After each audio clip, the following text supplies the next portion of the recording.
Donc un numéro 4 qui est sorti au mois d'octobre, que vous pouvez récupérer sur le site, lachaînephoto.com, vous suivez les instructions, vous le téléchargez, c'est gratuit. Et puis, on en a profité, du coup on lui a dit, bah tiens finalement, il y a le salon de la photo qui arrive, il y aurait peut-être un truc sympa à faire. Et puis, il a redit oui, le pauvre. Donc le voilà aujourd'hui. Il essaye de jouer les timides au fond du stand là, mais il me dit, mais je suis pas très à l'aise, moi c'est la faune africaine mon truc. Alors voilà, on plaisantait tout de suite en disant, là c'est une autre sorte de faune en fait, mais ils sont pas si sauvages que ça, hein. Puis il y en a beaucoup qui attendent. Alors vous l'avez vu dans le programme, 10 ans de passion pour la faune sauvage, le noir et blanc. Une deuxième vie à côté avec la photo de sport. Je vais lui laisser la parole parce que c'est lui qui a un truc à dire. C'est parti. Allez, go. Bonjour à tous. Voilà, je vais vous présenter quelques images pour ceux qui ne connaissent pas mon travail. Le mieux, c'est peut-être de regarder et puis de répondre à vos questions s'il y en a au fur et à mesure. Voilà, donc je suis photographe de sport depuis une quinzaine d'années. L'Afrique, c'est une grosse passion depuis un peu plus de 10 ans maintenant. Donc là, je vous présente une sélection d'images au gré des voyages que j'ai réalisés sur cette période de 10 ans.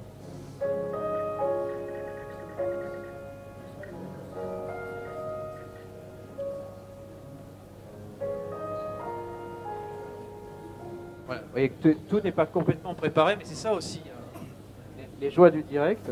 J'ai même pas de son d'ailleurs. Comment on passe de la photo sportive à ça? Comment on passe de la photo sportive à ça? J'avais ça en tête depuis quand même très longtemps. Voilà, par goût pour la nature. Quand on s'intéresse aux animaux, aux mammifères, il y a quand même un endroit sur Terre qui est un peu incontournable, c'est l'Afrique. Voilà, si on veut se confronter à la nature en grand, on peut voir de gros prédateurs, évidemment les lions, on peut voir de gros mammifères. Le plus gros mammifère terrestre, l'éléphant. Voilà, on peut voir plein de choses. Et alors sans trahir tous les secrets, mais un peu quand même, on prend l'avion, on arrive au Kenya par exemple, et comment ça se passe en fait, la logistique, la préparation. Vous avez des questions peut-être d'ailleurs, qu'on peut prendre dans la salle bien sûr. Comment ça se passe? C'est pas très difficile. Moi, je prépare pas beaucoup mes voyages. Voilà, c'est assez simple en fait. On prend un 4x4, on va à leur rencontre, on va sur leur territoire. Il faut savoir que pour approcher ces gros mammifères, c'est quand même plus simple avec un véhicule parce que à pied c'est très difficile. Voilà, principalement. Après, c'est jamais l'animal qui décide de la distance, hein. On est chez lui, donc on essaye d'interférer le moins possible sur son quotidien. Voilà, donc on se met à distance respectable. C'est bien d'avoir plutôt une longue focale. Enfin, moi j'aime bien travailler avec une longue focale et puis et rester à distance. Après, on a des bonnes surprises. Parfois, c'est l'animal qui lui s'approche. Hein, voilà. Mais c'est toujours lui qui décide de l'endroit et de la distance. Et c'est vrai que c'est probablement la première question moi, que je me suis posée en voyant les images, c'est de se dire mais on reste à distance, mais enfin quand même il y a des fois, il n'a pas l'air d'être si loin que ça, quoi. Hein, parce que les longues focales, oui, mais bon... Non, oui, c'est vrai, on arrive à approcher relativement facilement, oui, à des distances assez proches, oui, mais bon, voilà, ça fait partie Là, typiquement, là... Ouais, moi j'aime bien rentrer dans le sujet, rentrer dans l'image, quoi, essayer de remplir un peu le cadre, voilà, d'aller chercher du détail, d'aller chercher un peu d'intimité, un peu de proximité avec l'animal. Moi ça m'amuse d'aller chercher des choses comme ça, ouais. Après ça se fait en relative sécurité, c'est-à-dire qu'on n'est pas à l'abri d'un accident, mais la plupart du temps ça se passe très bien et très facilement. Faut pas croire que... En fait, on est quand même relativement à l'abri dans le véhicule et qu'il l'identifie comme une entité, quoi. Et voilà, bon, ça m'arrive évidemment d'être en dehors du véhicule, mais ça dépend dans quelles conditions et avec quel animal. Voilà. On peut prendre quelques risques parfois, mais en étant vigilant et en connaissant un petit peu le comportement, quoi. Alors, une question. Oui, levez bien les doigts, voilà. On va essayer de les prendre à peu près dans l'ordre. Moi, devant la force des images, je voudrais savoir comment est venu ce goût du noir et blanc. Comment est venu ce goût du noir et blanc? Alors en fait, je suis autodidacte, donc j'ai appris la photographie un peu contraint et forcé dans la presse quotidienne régionale. Voilà, et j'ai commencé avec le noir et blanc en développant mes films au labo et en faisant mes tirages au labo argentique. Et voilà, je suis tombé dans le noir et blanc quand j'ai commencé, et puis j'ai gardé ce goût pour le noir et blanc, voilà, tout simplement. Je voulais savoir si les photos qu'on voit là ont été très travaillées après, ou si elles sont à peu près comme elles ont été prises. Alors, est-ce que je retravaille ou pas? En fait, oui, alors je travaille essentiellement le contraste pour obtenir les noirs qui, moi, me plaisent. J'aime les images contrastées, donc en fait, je travaille essentiellement sur le contraste de l'image, quoi. Je retravaille le contraste pour obtenir des noirs un peu plus profonds. Ah oui, le fond, oui, il n'y a pas de retouche sur l'image, en fait. Il y a juste un renforcement de contraste. Levez bien les doigts bien haut, que je vous vois bien, surtout si vous avez des questions. Oui. Bonjour, je voulais savoir si vous partiez toujours dans les mêmes pays et dans les mêmes régions. Alors, oui, dans les mêmes pays et les mêmes régions. Bon, l'Afrique est vaste, hein, y a quand même pas mal de destinations en Afrique. C'est beaucoup l'Afrique de l'Est et l'Afrique australe, où on trouve encore des densités animales relativement intéressantes. Voilà, parce qu'en Afrique de l'Ouest, il n'y a plus grand-chose, même si il y a quelques destinations qui peuvent être intéressantes, mais c'est principalement le Kenya, la Tanzanie, l'Afrique du Sud, la Namibie, le Botswana, la Zambie. Voilà. C'est relativement localisé, même si c'est quand même des aires qui sont relativement grandes, quoi. Et pour l'animal, il n'y a pas de frontières, quoi. En fait, on retrouve cette même faune africaine dans divers pays. Et voilà, pour l'animal, c'est un seul et même. C'est plusieurs écosystèmes, mais on retrouve les mêmes animaux dans différents endroits.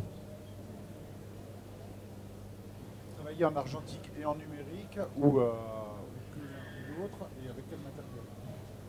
Alors aujourd'hui, après n'avoir travaillé qu'en argentique, je ne travaille qu'en numérique.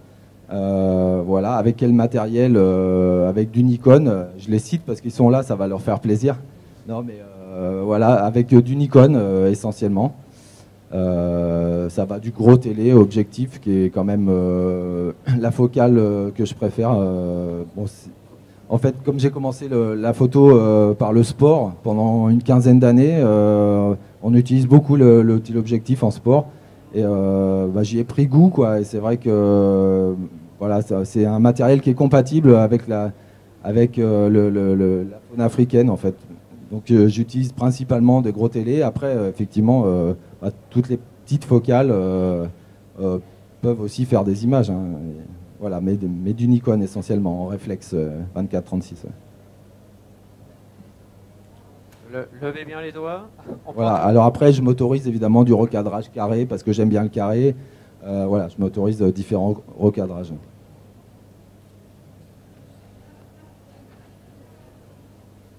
Si j'osais, par rapport à la photo de sport, qui est ton métier, en fait, aujourd'hui, quelle complémentarité tu trouves pas? Ça, c'est l'espace personnel, c'est le petit...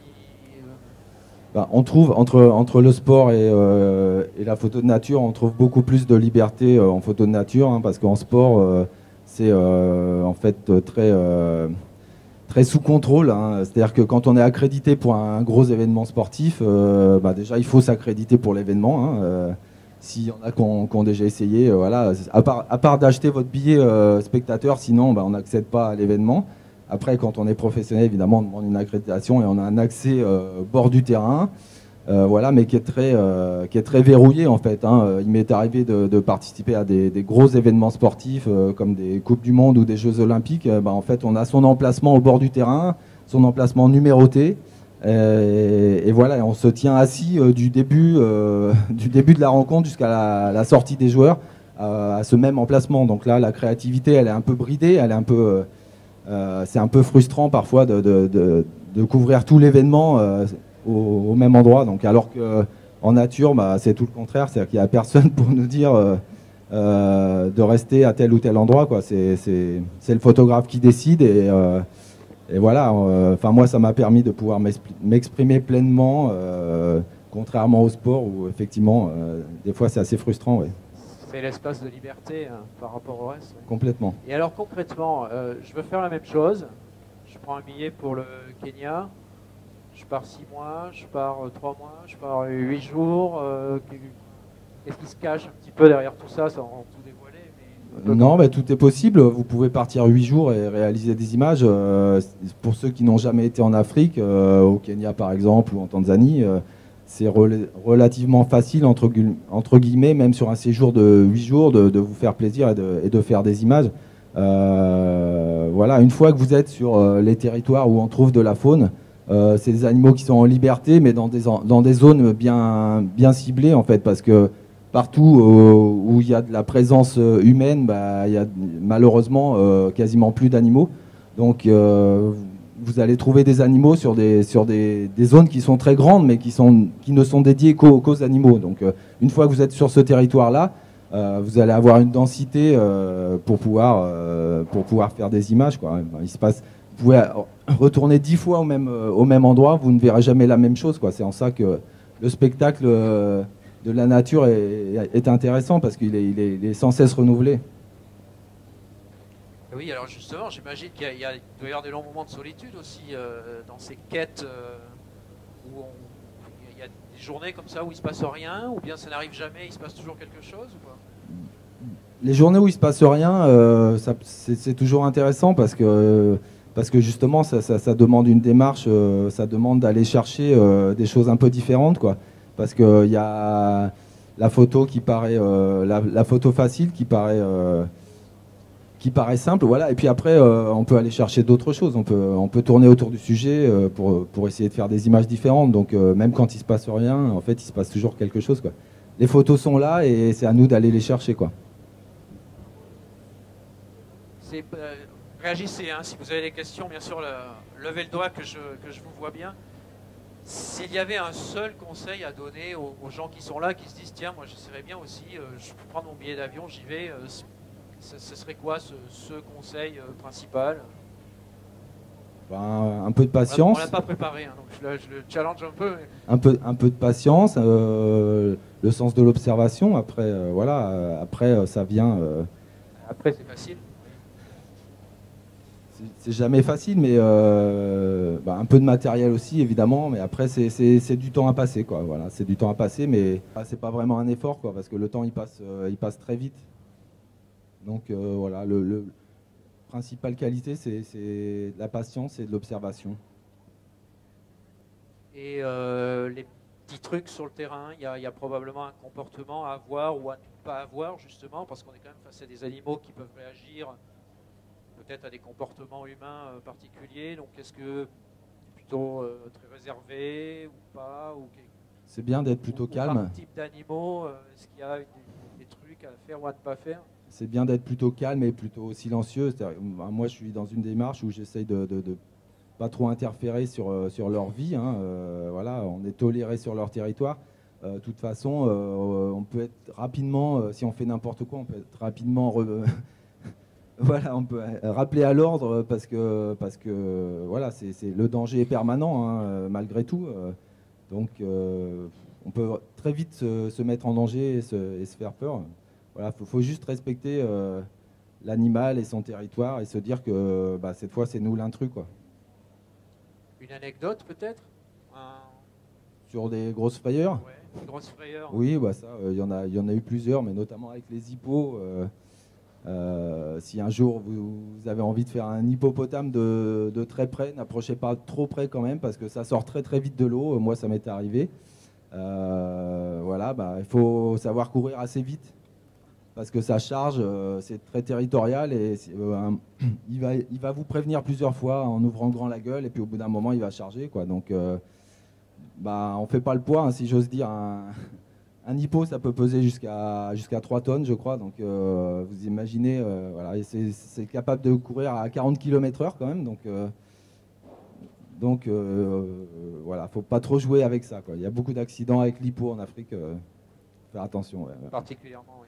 Particulièrement avec l'hippo. autres. Ouais. On pourrait penser au lion ou à l'éléphant, mais c'est vrai que l'hippo est très, très dangereux. Enfin, simplement, il défend, il est assez irascible, hein, il défend son territoire, quoi.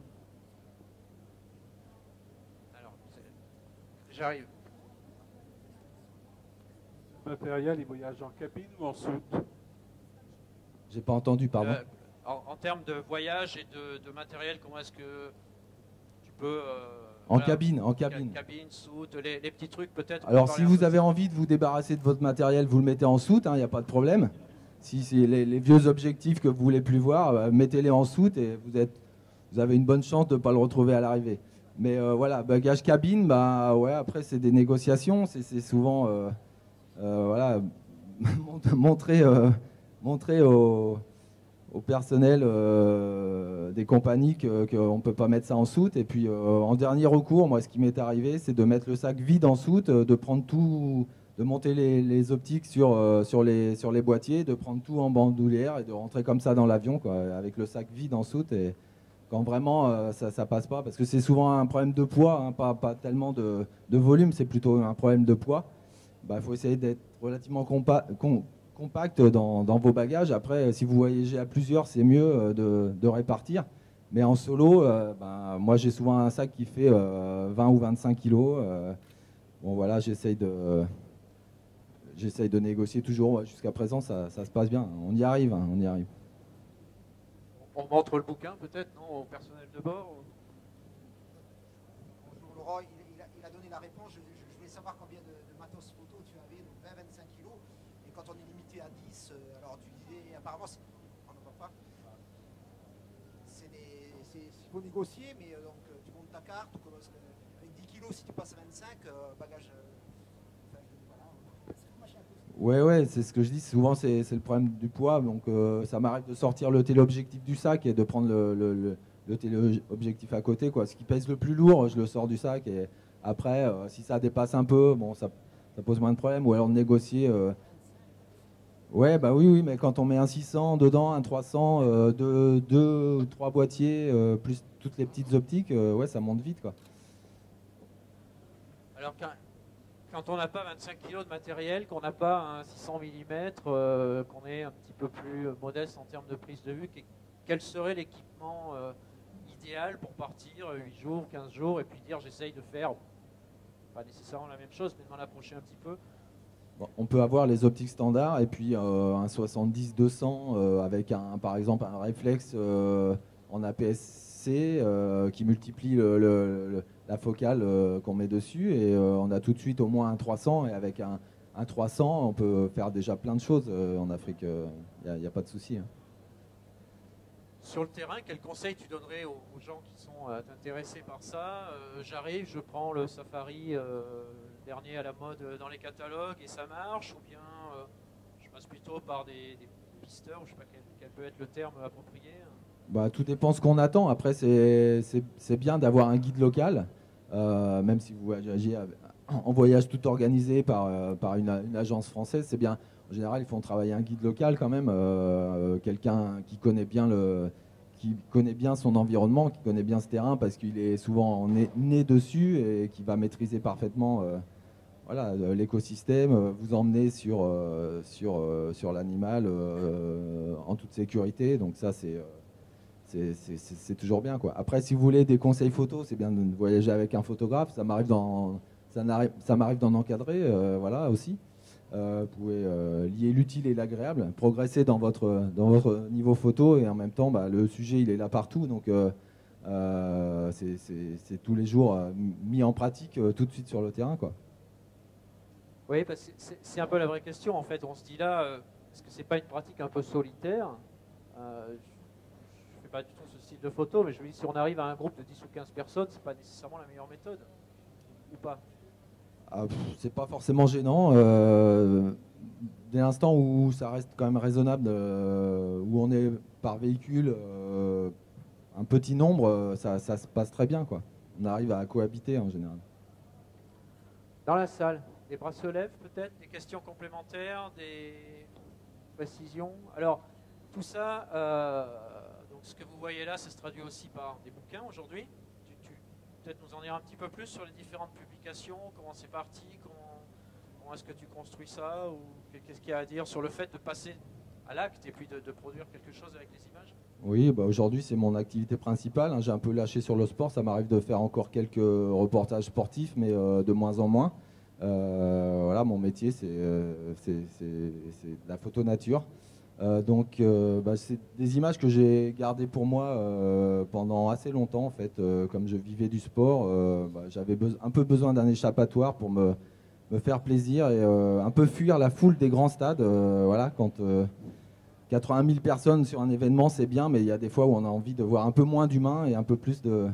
C'est faune sauvage aussi. Là, hein. Et un peu plus l'horizon. Voilà, donc c'est parti de ça. Après, je les ai gardés pour moi pendant 5 ou 6 ans. Et puis ensuite, j'ai commencé à exposer un petit peu ce travail. Et puis un premier éditeur m'a contacté avec lequel j'ai fait 2 ouvrages. Et puis ensuite, des galeries, un autre ouvrage un peu plus conséquent. Et voilà, de fil en aiguille, ça s'est construit comme ça sur une dizaine d'années, quoi. Quand on a réalisé l'interview pour le magazine, je me rappelle dans les questions, on se disait, est-ce que c'est pas s'enfermer dans un style particulier que de faire ce travail et sur un sujet bien précis et d'une façon bien précise, qui est le noir et blanc, très contraste comme ça. Alors je sais pas aujourd'hui quelle est ta vision des choses. Est-ce que ça veut dire que Laurent Baheu, il va toujours faire ça, ou est-ce qu'il a d'autres idées en tête et puis il y a des choses qui arrivent, la démarche évolue, tu en es où là-dessus? Alors, au départ, je me suis pas posé cette question-là. C'était vraiment très égoïstement pour me faire plaisir parce que j'aime le noir et blanc et voilà, j'avais envie de faire ces photos-là pour moi d'abord, très égoïstement. Et puis j'avais envie de vraiment trouver mon style, voilà, de construire quelque chose qui m'appartenait, quoi. Et puis ensuite, oui, j'ai d'autres idées. Après, je me sens pas spécialement enfermé. Il y a d'illustres exemples de photographes qui ont fait toute leur carrière en noir et blanc, hein. Je ne sais pas si vous avez vu le travail de Salgado, par exemple, dont je suis fan. Bon, voilà, il a réalisé toute sa carrière en noir et blanc et en faisant de très belles choses. Donc, le noir et blanc, moi, c'est l'outil qui me permet de m'exprimer. Voilà. Il y en a d'autres qui font très bien en couleur. Je me sens pas enfermé par ça, quoi. Oui. Les photos sont prises directement en noir et blanc ou elles sont prises en couleur et après transformées? Alors en fait, c'est un fichier brut. Vous avez dû entendre parler du fichier RAW. Donc on pourrait très bien développer en noir et blanc ou en couleur. Voilà, donc simplement, moi, je le développe en noir et blanc. Voilà. Oui. On ressent beaucoup d'humilité par rapport à vos photos et justement, quel est votre sentiment par rapport à la protection de la faune sauvage, sachant que la plupart de vos sujets sont en voie de disparition malheureusement. Oui, donc la question c'est, on ressent beaucoup d'humilité dans tous ces propos, donc quelle est ta position vis-à-vis de la faune sauvage qui est, j'espère que je retranscris bien, qui est un peu en danger aujourd'hui, en voie de disparition pour certaines espèces? Ouais, c'est un peu un album de famille. Je pense que peut-être dans 10 ou 20 ans, on pourra regarder ces images en disant tous ces êtres vivants ont disparu aujourd'hui, quoi. Voilà, donc c'est un constat qu'on fait, mais à mesure que l'homme progresse, l'Afrique est en train de se développer, hein, y compris dans les parties les plus sauvages. Et effectivement, il y a un déclin qui semble totalement irréversible. C'est-à-dire que plus ça va, plus la place qu'on laisse aux autres espèces se réduit. Et donc forcément, au bout d'un moment, s'il n'y a plus de place, il y a plus d'animaux, hein, voilà. Donc on partage cette planète avec d'autres espèces, mais on a un petit peu oublié qu'il fallait leur laisser un peu de place. J'ai pas de solution miracle à ça, hein. Je vois j'ai voyagé dans une quarantaine de pays grâce à la photographie. Et j'ai fait partout le même constat, quoi. L'homme se développe et partout où l'homme avance, bah, la nature régresse, quoi. Voilà, bon. Que faire à ça? Il y en a qui essayent, hein. Il y a beaucoup de choses qui sont faites, mais est-ce que ça va suffire? J'en suis pas certain. Je suis pas très optimiste sur le sujet. Alors moi, j'ai beaucoup entendu dans tes propos où le mot est souvent revenu, le mot de passion qui se cache derrière tout ça, ou qui se cache pas trop d'ailleurs. Est-ce que la passion aujourd'hui, ça peut vraiment être le moteur suffisant pour réaliser ça ou un travail similaire? Quel conseil on pourrait donner aux jeunes photographes qui se disent mais aujourd'hui, c'est la photo, c'est du commerce, c'est de la technique, c'est tout ça. Et puis on discute avec certains qui nous disent mais moi j'ai juste envie de faire des photos. Alors est-ce que ça suffit aujourd'hui l'envie? Quelle est ta position vis-à-vis de tout ça? Alors ceux qui disent ça, j'ai juste envie de faire des photos, je pense que c'est ceux qui iront le plus loin, parce que si on commence à calculer ce qu'on va pouvoir faire, est-ce qu'on va pouvoir en vivre dès le départ, je pense que ça doit vraiment ça doit pas être le premier moteur, quoi. Il faut d'abord beaucoup de passion, beaucoup de pratique. Pas être aux 35 heures, hein, ça va moyennement fonctionner, je pense. Voilà, pas compter ses heures, être vraiment passionné par le sujet. Et puis, si l'opportunité se présente d'en faire son métier, c'est presque du bonus, quoi. Souvent, on me pose la question et j'ai presque envie de dire que c'est pas un métier, quoi. Mais voilà, c'est d'abord une passion, évidemment, quoi. C'est d'abord une grosse passion et laisser la passion s'exprimer pleinement et puis voyez ce que ça donne, quoi. Oui, parce qu'au-delà de la passion, il y a quand même, j'imagine, une bonne partie du temps qui sert à développer l'activité quand on veut démarcher un éditeur, une agence, vendre ses photos. Tu saurais définir aujourd'hui un ratio où tu nous dis par exemple le ratio communément admis où on passe 10% de son temps à faire des photos et 90% à essayer de les vendre. Est-ce que c'est un peu la même chose là? Est-ce qu'il y a une approche différente en ce qui te concerne ou pas? Comment tu gères? Non, oui, je dirais c'est sans aller aux 10%, c'est peut-être 75-25, quoi. Pas 75% du temps à effectivement essayer de les vendre, c'est un bien grand mot. Moi, j'ai la chance souvent d'être sollicité, donc ça se passe bien de ce côté-là. Mais c'est vrai qu'il faut pas oublier ça, mais il faut pas non plus que ça devienne. Dire quand on commence, il faut d'abord produire avant d'essayer de montrer, quoi. Faut pas inverser l'ordre des choses. D'abord produire, d'abord aller au bout de sa démarche et ensuite voilà, mettre en place quelque chose pour montrer ses images et les vendre, évidemment. Mais... Dans la salle? Oui. Bonjour. Vous avez sûrement beaucoup de souvenirs, mais vous pourriez nous parler d'une rencontre en particulier avec un animal qui vous a vraiment ému ou touché, quelque chose de... La rencontre avec un animal qui m'a touché ou qui m'a ému, ouais. Ouais, je me souviens d'un lion, sur un amas de rochers en Tanzanie, dans le Serengeti, à la sortie du Serengeti, qui était vraiment sublime et dans une belle lumière. Je suis resté avec lui peut-être 1 heure parce qu'il fallait que je parte ensuite, que j'avais repéré de très très loin. Et voilà, pour moi, c'était vraiment le lion dans toute sa splendeur, quoi. Je pense que je m'en rappellerai toute ma vie. J'en ai vu beaucoup des lions, mais celui-ci était vraiment majestueux, posé sur son rocher. Voilà, j'avais l'impression d'être transparent, quoi, de ne pas exister. Il regardait tout autour et moi j'étais là.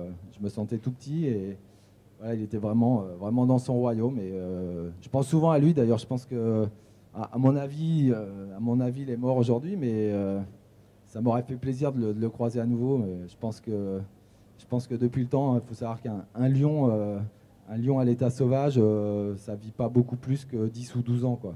Voilà, parce qu'il y a pas mal de concurrence et voilà. Ils ont en général une vie assez courte, une vie heureuse, mais assez courte, quoi. Alors, justement, tu citais un pays là. Quels seraient les pays aujourd'hui, ou quels sont les pays dans lesquels on peut encore aller sans trop de soucis géopolitico, quelque chose, et où on peut exercer sa passion pour la photo? On a cité le Kenya, Tanzanie. Est-ce qu'il y a d'autres régions du globe où on peut aujourd'hui aller facilement et faire ça? Ouais, il y a plein d'endroits. Il y a plein d'endroits où on peut voir encore des animaux grandeur nature. Encore, c'est le encore qui est lourd de sens. Ouais, encore. Ben, moi, je donnerais cher pour voyager dans le temps et repartir ne serait-ce que 50 ou 100 ans en arrière. Hein.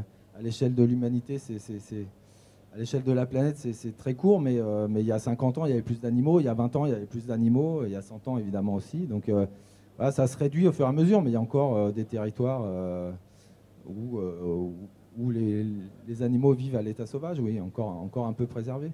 En Asie, par exemple, ou quel pays tu mettrais si on avait une liste? Alors l'Asie, je connais pas, je connais peu. Après, si on avait une liste à faire, moi je placerais quand même l'Afrique en premier, forcément.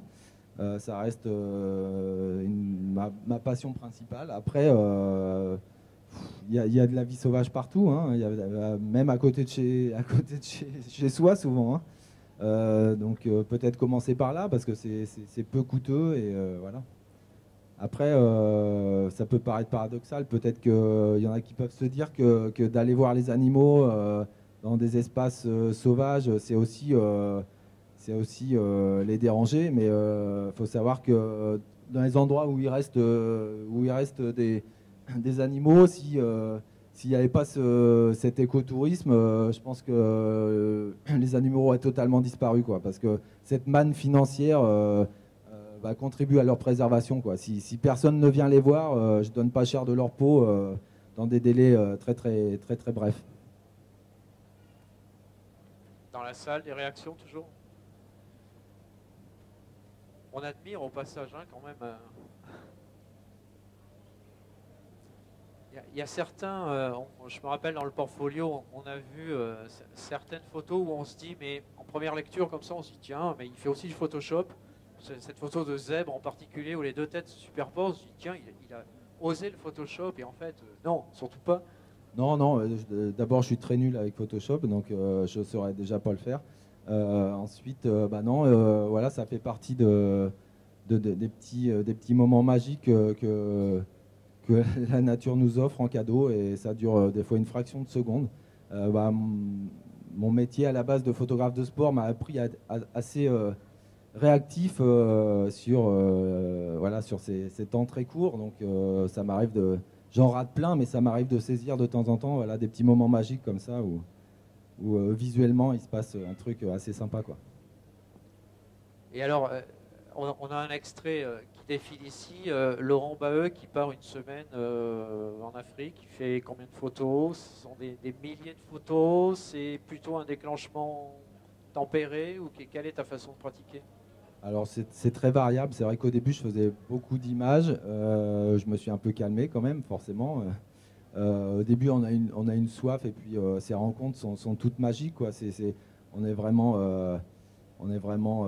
complètement pris par leur présence, quoi. C'est une présence qui est vraiment forte, d'avoir un troupeau d'éléphants à côté de soi, d'avoir des lions, bon, c'est quelque chose. On en oublie tout le reste. Moi, j'en oublie souvent le paysage, hein. Bon, ça m'arrive de resituer l'animal dans son élément, mais c'est vrai que je me concentre plus sur l'animal lui-même, quoi. Voilà. Après, oui, je fais quand même beaucoup d'images, mais bon, déjà, c'est mon métier finalement, donc voilà. J'en fais moins, oui, on devient plus sélectif, mais bon, c'est vrai qu'avec le passage du numérique, je faisais déjà beaucoup d'images en argentique. Bon, ça ne s'est pas arrangé avec le numérique, on va dire. Mais voilà, après le problème, c'est qu'on a beaucoup d'images à éditer, quoi. Donc, c'est une des raisons qui fait aussi qu'on se calme, quoi. Alors, je viens de voir passer la photo d'éléphant avec la trompe. Tu parlais de 600 mm, 300 mm. Il n'était pas aussi sans celui-là. Les petites focales comme ça, comment ça se gère? Parce que là, on se dit quand même, la trompe, elle va le toucher là un petit peu plus. Là. Ouais, c'était pas loin. Oui, il a carrément touché la voiture en fait. Là, je crois que j'étais au 24 mm. voilà, bah, en fait, il était curieux, donc il est venu tranquillement, hein. De toute façon, à force, on s'habitue, on arrive à ressentir voilà, dans quel état se trouvent les animaux, quoi. Est-ce qu'ils sont stressés par notre présence ou pas, quoi. Donc lui, s'est approché tout tranquillement. Et bah, si vous avez l'occasion d'y aller, vous pouvez faire le test de vous poser à côté d'un troupeau d'éléphants et de couper le moteur et de ne pas faire de bruit. Et ils peuvent venir entourer la voiture et sans être menaçants. Et c'est juste un moment magique, quoi. Moi, j'ai fait partager ça à mes enfants récemment, à des petits-enfants voilà, voilà, qui sont émerveillés par ça, quoi. C'est vraiment une rencontre. Il y a presque un partage avec l'animal, quoi. C'est assez sympa à vivre. Le test de l'éléphant curieux, quand même, hein, ça fait réfléchir un petit peu. Hein. Avez-vous d'autres questions? Des bracelets? Non, je crois que c'est... Bon, on a déjà pas mal débattu. Il y a beaucoup de choses intéressantes. Tu restes avec nous un petit peu. Il est disponible si vous voulez le voir un peu plus, si vous êtes un petit peu intimidé par le côté public de la question. Patrick? Petite question.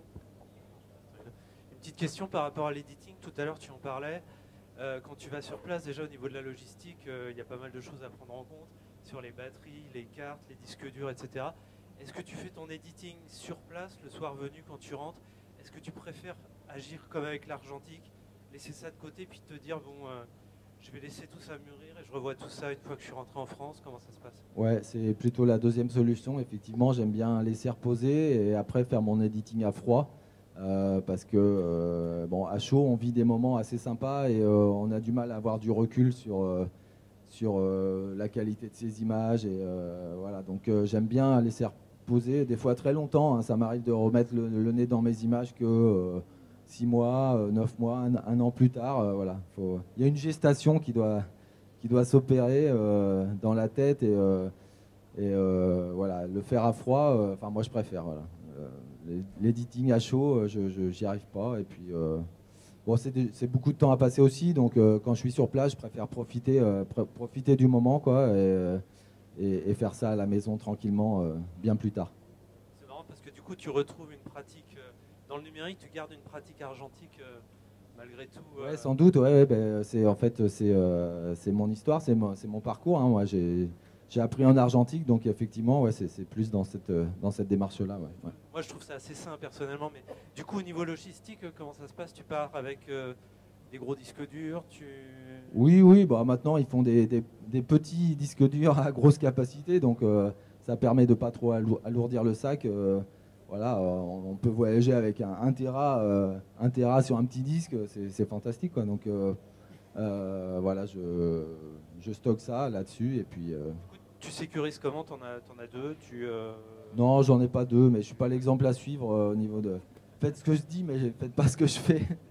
Voilà, je suis pas très précautionneux avec le matériel, avec la sécurité, tout ça. Voilà, je prépare pas trop tout ça. Voilà, j'ai pas trop de... Je laisse faire comme ça vient. Une dernière question peut-être? C'est un peu pareil avec ma façon d'aborder le sujet, en fait. C'est-à-dire comme je prépare pas, je vais vraiment au hasard des rencontres et c'est bien de laisser une part de chance et de hasard. Si tout est préparé, on dit je veux telle image à tel endroit et je vais tout faire pour ça.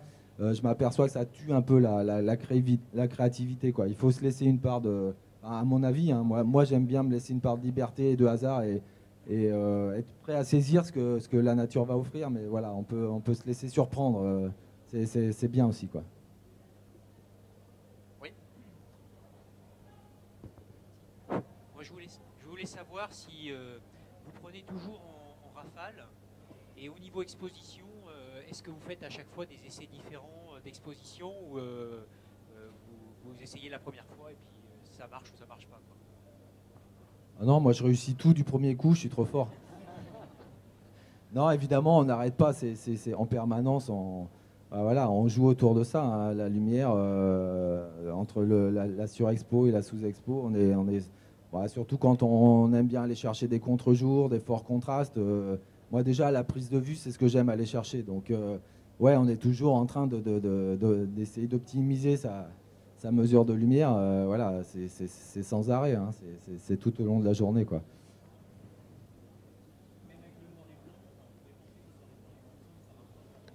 Ouais, non, même avec le noir et blanc. Après, rafale ou pas rafale, vous m'avez demandé aussi, quand il se passe quelque chose, ça c'est aussi le sport qui me l'a appris, c'est quand il se passe quelque chose de vraiment sympa, pas hésiter à laisser le doigt appuyé, quoi, parce que en général, ça se présente rarement 2 fois de suite, quoi.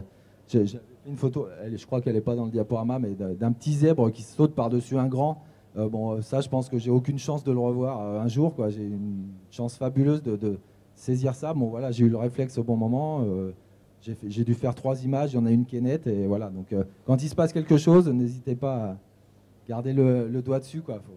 Voilà, puis après, on fait aussi du coup par coup sur des choses plus posées, très variables. Alors j'ai une question là, la demoiselle nous dit, mais est-ce qu'il y a des stages, comment ça marche, qu'est-ce qu'on peut faire, est-ce qu'on peut voir Laurent Baheu en action sur le terrain, c'est un petit peu tout ça, hein. Il y a eu un stage cet été, alors est-ce qu'il y en a d'autres? Oui, il y a 2 choses qui sont programmées sur l'Afrique pour 2014, en fait, en juin. Les dates précises, je ne les ai pas en tête, mais en juin et en août, j'accompagne, il y a 2 séjours au Kenya, sur juin, sur août, voilà, où j'encadre. On appelle ça un stage photo, mais bon, voilà, c'est un séjour où je suis accompagné par des gens qui veulent partager une pratique photo. Donc je leur amène un petit peu de mon expérience de photographe et de l'Afrique, et où on fait des images ensemble. Au niveau de ta passion pour l'Afrique, pour les animaux, avec le temps, là, je ne sais pas, ça fait combien d'années maintenant que tu fais ça? Tu es toujours au même niveau de passion, ça n'a pas bougé. Est-ce que tu as toujours les mêmes émotions que tu peux ressentir, d'être surpris ou étonné ou ému par une scène que tu vois? Oui, complètement. Moi, j'ai le sentiment d'être loin d'avoir fait le tour. Donc, comme je dis, je peux retourner 10 fois au même endroit. Il ne se passe jamais la même chose. Voilà, on a pu faire une photo à un endroit, on repasse, il ne se passe rien. Voilà, ou l'inverse, on est passé, il ne s'était rien passé. Tiens, je vais quand même retourner à cet endroit-là pour voir. Et là, il y a un moment magique. Voilà, donc on ne peut pas se lasser, quoi. C'est comme d'aller au cinéma et de jamais voir le même film, en fait. Donc je pense que je pourrais encore y passer. Ça fait un peu plus de 10 ans, depuis 2002, où j'ai commencé ce travail-là. Ouais, je pense que je peux encore passer 10 ans et je ne serai pas lassé, quoi. Il y a plein de choses à faire tout le temps, quoi. Voilà, et jamais la même chose. Et ce qui est intéressant, notamment avec les lions, c'est qu'ils ont chacun leur personnalité, je trouve, chacun leur trait de caractère, qu'on peut, sans faire d'anthropomorphisme, hein, c'est pas de ça dont il s'agit, mais voilà, bon, on peut faire 100 portraits de lions et il n'y en a pas un qui se ressemble, quoi. C'est ça que je trouve intéressant, quoi. Parce que c'est vrai que moi j'aime faire du portrait, quoi, et voilà, pour moi c'est du portrait d'individu, d'être vivant, avec chacun. Donc j'essaye de retranscrire un peu du caractère ou de la personnalité de l'animal que j'ai en face, quoi.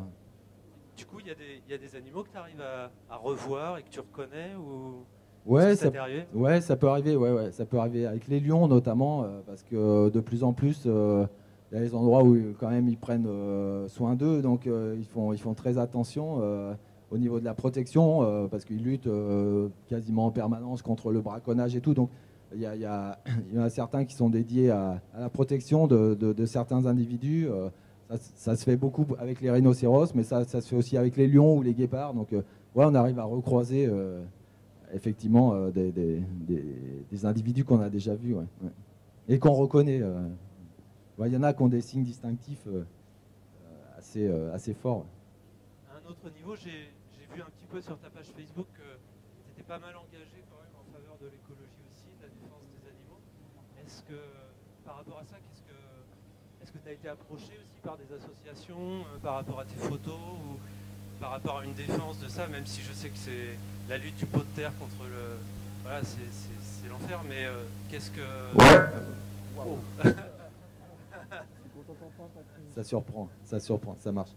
Oui, je pense qu'après, c'était pas ma démarche originelle, quoi, mais c'est vrai que oui, j'ai été approché par plusieurs associations et je participe assez régulièrement à des choses où j'expose mes images, où je donne mes images dans l'exploitation d'un ouvrage ou des choses comme ça pour sensibiliser le public à cette préservation parce que c'est important, je pense. Voilà.